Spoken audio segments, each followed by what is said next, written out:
বাহিরে বৃষ্টি আর খিচুড়ি রানবো না তা কি করে হয়?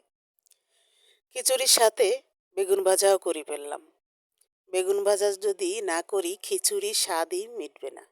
একবার একটু ফলো করে দেখুন আমি কিভাবে বেগুন ভাজি। শস্য বাটা দিয়ে বেগুন ভাজলাম আজকে। হলুদ, মরিচ, তেল, লবণ সব একসাথে মাখালাম। মাখায়ে সরষার দিয়ে ভালো করে মাখালাম। মাখায়ে আধা ঘন্টা রেখে দিলাম। রাখার পরে আমি ভালোভাবে তেলে ভেজে নিলাম। আর গরম গরম খিচুড়ি আর বেগুন ভাজা খেতে কি যে সুস্বাদু! আমার সাথে যারা একমত বা এভাবে খান তারা লাইক কমেন্টে জানান। বৃষ্টি পড়লে এভাবে কে কে খেতে পছন্দ করেন? আমি তো সেই পছন্দ করি, আমার ফ্যামিলির লোকও সবাই পছন্দ করে।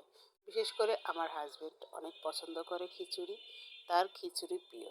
৩ বেলাই সে খিচুড়ি খেতে পারে, ভাত না হলেও চলে। ভাত যখন পছন্দ করে না তখন বৃষ্টির দিন এসে গেছে। প্রতিদিনই বৃষ্টি হবে, তাই এভাবে খিচুড়ি রান্না করব, বেগুন ভাজি করব।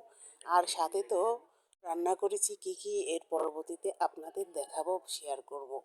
কথা বলতে বলতে একটা কথা মনে পড়ে গেল। আসলে আগে মেয়েদের মনের কথা বলার মতো ওই রকমের জায়গা ছিল না। ফেসবুক এসে কি যে কি ভালো হয়েছে।